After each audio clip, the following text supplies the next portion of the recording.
Transformers is a long-standing series. From Gen 1 to the live-action movies and beyond, there have been many iterations. I was first introduced to Gen 1 when I was a kid, and was instantly hooked. As a kid, I really enjoyed the Autobots, especially the Dinobots and Optimus. I really hope nothing happens to him.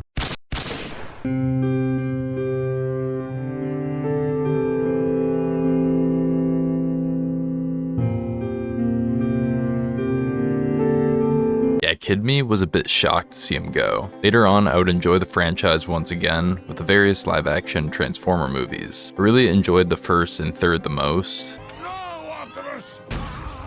The second one gets slight points for Devastator though. I was going through some games on my list that I haven't played in a while. Well, this is one of them. Transformers Rise of the Darkspark was released on June 24th, 2014. This was published by Activision and developed by Edge of Reality. After release, the game received very mixed reviews, with them scaling more towards the lower end. I vaguely remember playing the game back then, but never completed it. Well, today we are going to be doing something special, a no-death challenge. Let's jump straight into the rules. Starting off, this is a no-death challenge. If at any point in the game I die in combat, I must return to the start of the game. The game is broken up into missions. So if we get to the last section of the last mission and die, tough luck. It's back to the basics in the first mission. Next, the game will be played on hard difficulty. This will make the player able to get two-shotted by snipers and so on. Needless to say, hard difficulty will be hard. Subsequently, I must beat the game. Lastly, glitches and or exploits are allowed, so expect some cheeky ways to get around areas and take down bosses. I'm excited to share this run with everyone. Make sure to smash the like button, comment, and subscribe to help support me in the channel. Hit the bell icon to be notified when I post similar challenges. Now, let's get into the run. Starting off, I went through the game to get an understanding of what to do and what playstyle would be optimal. Let me explain the game a bit for those in need of a refresher or new to the series. The game starts in the present day, on Earth. This follows the storyline that was in the fourth live-action movie, with the Cybertronian mercenary lockdown. After the first mission, and for most of the game, the player will be on Cybertron. These are easily the best missions in the game, besides one on Earth which I will talk about later. Drift is the Transformer we play as in the first mission. The initial areas act as tutorial areas, prepping the player for what's to come. The player is able to select various weapon options at the bench, alongside hacks and techs. There are two weapon slots, primary and power weapon slots. The hacks won't be super useful in this run, but essentially modify the game. An example is that when defeating enemies, they will drop more health than ammo. These definitely have their uses, but at least in this run, I didn't feel them to be super helpful. On the other hand, techs are super useful. From flying battle droids that help the player defeat enemies to a health boost that continually heals the player, there are many options. The last thing I'll talk about in this section is that the player is able to level up and collect loot crates. These will contain the various hacks and techs I've mentioned. These were extremely important in the run, unfortunately,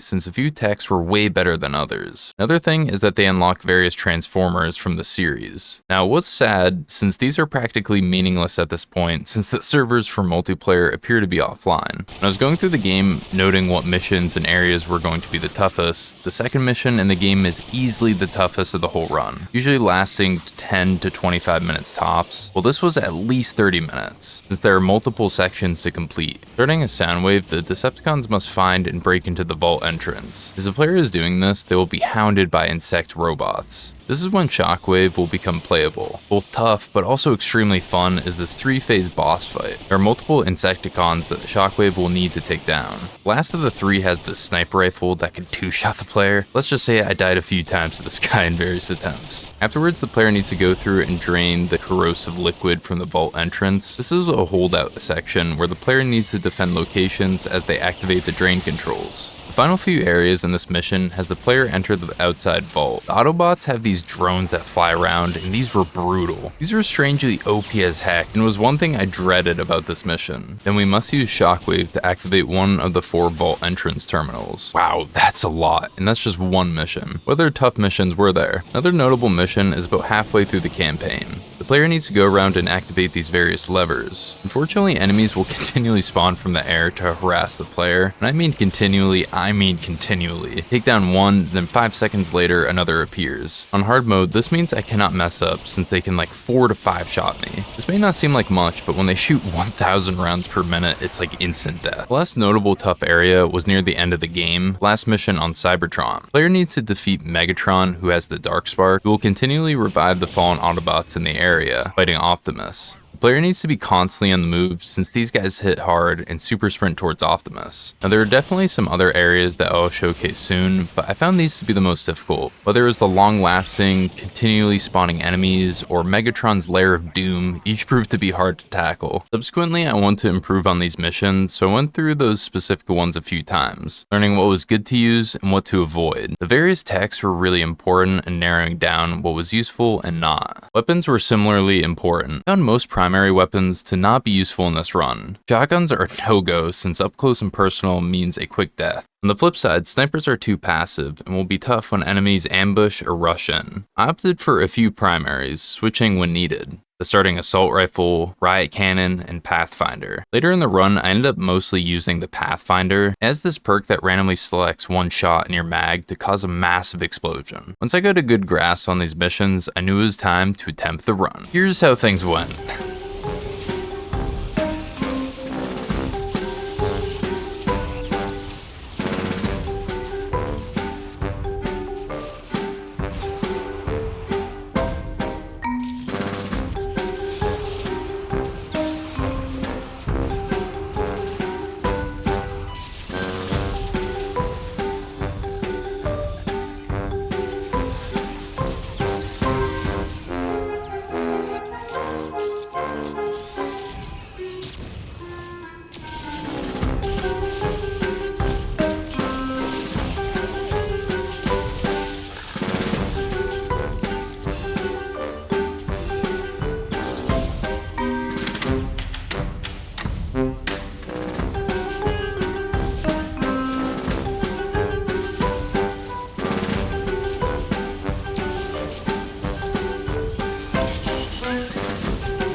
Not so well. After many attempts, I eventually got this run. As mentioned earlier, the player starts with Drift and Unearth. This mission isn't all that tough, but if I had to choose one section in it, it would be the final area. Bumblebee, Optimus, and Drift must hold out and defeat the mercenaries. Sooner or later, the player is able to go near the Darkspark and end the mission.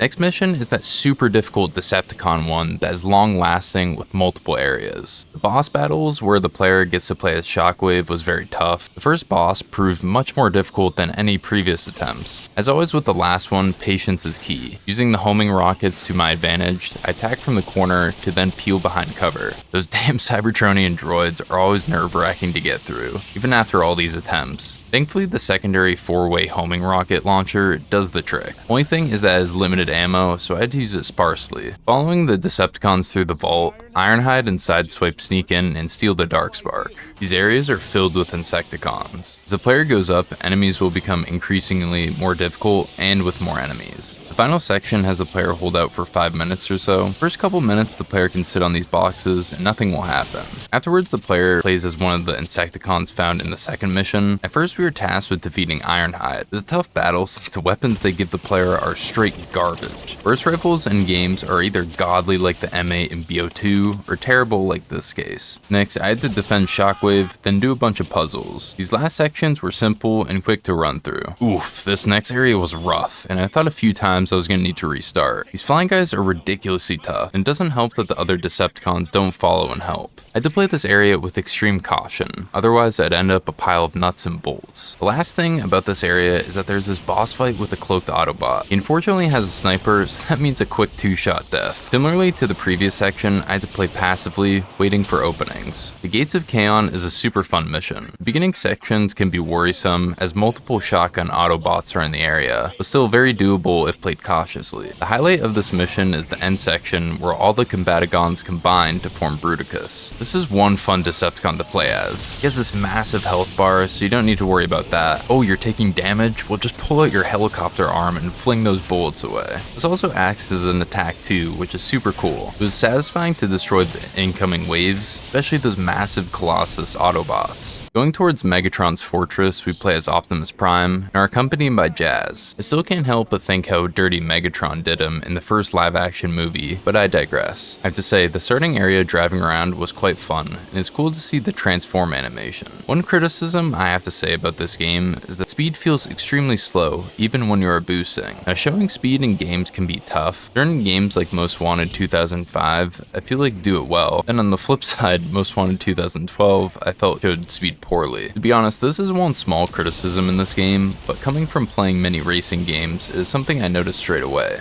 One thing that Optimus has, which is kind of OP, is this shield ability. When pulled out, this blocks all incoming damage in front of the player. In many situations, this was a lifesaver. It also meant I could play a bit more aggressively in previous missions. The final stage of the mission has the player hold out as Decepticons swarm the prisoner chamber where Cliff Jumper is being held. Thankfully, a lot of the enemies focus on Jazz, so the damage was minimal here. This next mission was fairly easy and straightforward. Playing as Jetfire, we must infiltrate Decepticon forces. I have to say, hearing that classic Gen 1 blaster fire brought nostalgia flowing through my veins each time I got to this mission.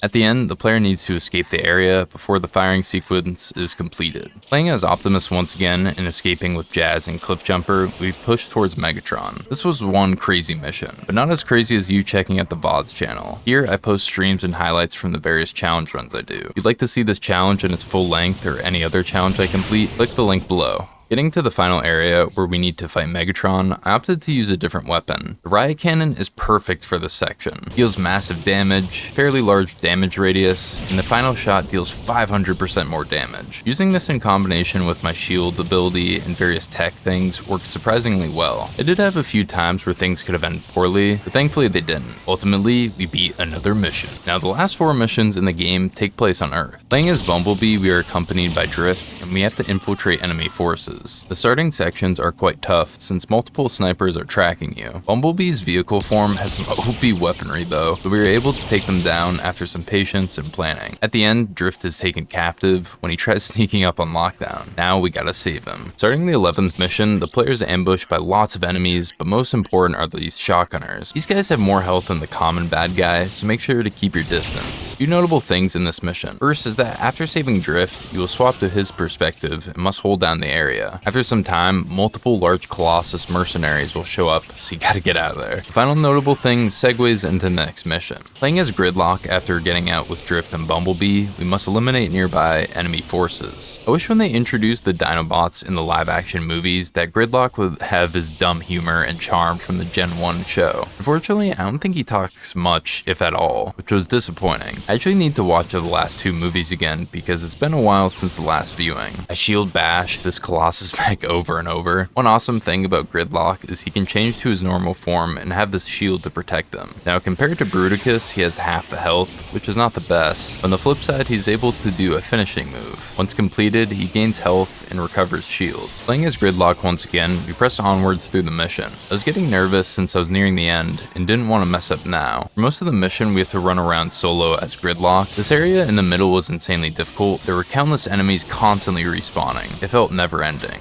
The final stretch of the mission, we must protect Optimus as enemies close in from every direction. There were more than a few times where I easily could have failed this and needed to restart the challenge since a lost mission is technically a death. Pressing through, never giving up, we take them all down. That was both tedious and scary since we were so close to losing. The final mission in the game has Optimus and Bumblebee pursue Lockdown, ending things once and for all. Let's recap the run so far. Things have been ultra challenging, with enemies able to 2 to 4 shot us depending on their weaponry and range. Missions vary in difficulty. One mission could be super easy, then the player is thrown into the lion's pit with an extremely tough one next. Certain playable characters are better than others. Optimus, for instance, is pretty damn OP with that shield ability. Primary weapons are good, but those secondary weapons are the GOAT of the run. Techs are useful, but in most cases, the Cybertronian battle droid beats the others. While the vehicle forms are cool, they are really only useful in specific situations, like the Insecticon boss fights. Lastly, we have done every mission so far with no deaths. The only thing of note in this mission is the final section with the Lockdown boss fight.